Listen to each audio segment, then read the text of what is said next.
Hi friends, welcome to our channel. നമുക്ക് easy ആയിട്ട് വീട്ടിലെങ്ങനെ ഒരു മന്തി ഉണ്ടാക്കണമെന്ന് നോക്കാം. അതിനായിട്ട് ചിക്കൻ വലിയ കഷ്ണങ്ങളായിട്ട് മുറിച്ച് ചിക്കൻ കഴുകി വൃത്തിയാക്കി എടുത്തതിലേക്ക് നമുക്ക് ഇഞ്ചി വെളുത്തുള്ളി ചതച്ചിട്ട് കൊടുക്കാം.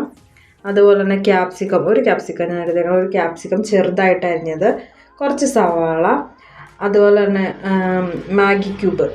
ഞാനിതിൽ 2 ചേർത്ത് കൊടുത്തിരിക്കുന്നത്. ഇതിൻ്റെ മാഗി സ്റ്റോക്ക് മാഗിയുടെ അതിൽ ചേർത്തേക്കുന്നതും. നല്ല ഉപ്പുണ്ടാവും ഇതിൽ. അപ്പം നമ്മൾ പ്രത്യേകിച്ച് ഈ ചിക്കനിലേക്ക് വേറെ ഉപ്പ് ചേർക്കേണ്ട ആവശ്യം ഉണ്ടാവില്ല. ഉപ്പ് വേണമെങ്കിൽ നമുക്ക് ലാസ്റ്റ് ഒന്ന് നോക്കിയിട്ട് ചെയ്യാം. പിന്നെ നമ്മളെല്ലാം മസാലകൾ ബിരിയാണിയിൽ ഉപയോഗിക്കുന്ന മസാല പോലെ തന്നെ മന്തിയിൽ മസാലകൾ യൂസ് ചെയ്യണത് കറുകപ്പട്ട, ഏലക്ക, പൊടിച്ച കുരുമുളക്, പിന്നീട് ഗ്രാമ്പു, അതുപോലെ തന്നെ തക്കോലം, ഇതെല്ലാം ചേർത്ത് കൊടുക്കാം. നമ്മുടെ പച്ച മല്ലി ഉണ്ടെങ്കിൽ മല്ലി ചേർക്കുന്നത് നല്ലത്.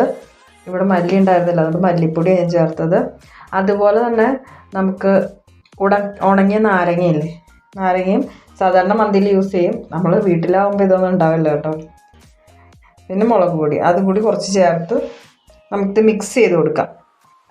നമ്മൾ ഏത് പാത്രത്തിലാണോ മന്തി ഉണ്ടാക്കാൻ ഉദ്ദേശിക്കുന്നത് ആ പാത്രത്തിലേക്ക് ഓയിലൂടി ചേർത്തിട്ട് ഇത് നല്ലപോലെ മിക്സ് ചെയ്ത് കൊടുക്കാം. ഇതിൽ ചേർക്കണം ഓയിലിൽ കിടന്ന് വേണം ചിക്കൻ വേവാൻ. അപ്പം അതിനനുസരിച്ച് നമ്മൾ ഓയിൽ യൂസ് ചെയ്യണം. അല്ലെങ്കിൽ ബട്ടറൊക്കെ ചേർത്താൽ ടേസ്റ്റ് കൂടും. പിന്നെ ഇത് മിക്സ് ചെയ്ത് കൊടുക്കുമ്പോൾ ചേർത്ത മാഗി ക്യൂബൊക്കെ നല്ലപോലെ ക്യാപ്സിക്കമൊക്കെ ഉടഞ്ഞ് ചേരാൻ പാകത്തിന് നല്ലപോലെ മിക്സ് ചെയ്ത് ചിക്കനിൽ നല്ലപോലെ യോജിപ്പിക്കണം. പിന്നെ ഫ്ലെയിം ഓൺ ചെയ്ത് നമുക്ക് പാത്രം അടുപ്പിലേക്ക് വയ്ക്കാം. ഇത് ഓയിലിൽ കിടന്ന് ഒരു 3/4 വേവായി കഴിയുമ്പോൾ തന്നെ മന്തിക്ക് വേണ്ടി എടുത്ത് വെച്ചിരിക്കുന്ന അരി പകുതി വേവിച്ചത് ആഡ് ചെയ്യാം. മന്തി റൈസ് മുഴുവൻ ആഡ് ചെയ്ത് കഴിയുമ്പോൾ കുറച്ച് മഞ്ഞൾപ്പൊടി, ഞാൻ പാലിലാണ് മിക്സ് ചെയ്തത്, അത് നമുക്ക് ഈ റൈസിലൊന്ന് ചേർത്ത് കൊടുത്ത് പാത്രം അടച്ച് നമുക്ക് ലോ ഫ്ലെയിമിൽ 10 മിനിറ്റ് ഒന്ന് കുക്ക് ചെയ്തെടുക്കാം. ഈസിയായി നമുക്ക് വീട്ടിൽ തന്നെ മന്തി റെഡിയായി. ഇതിൽ മയോണൈസും തക്കാളി ചട്നിയൊക്കെ ചേർത്ത് നമുക്ക് കഴിക്കാവുന്നതാണ്.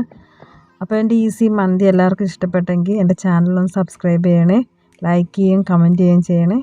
അപ്പോൾ താങ്ക് യു.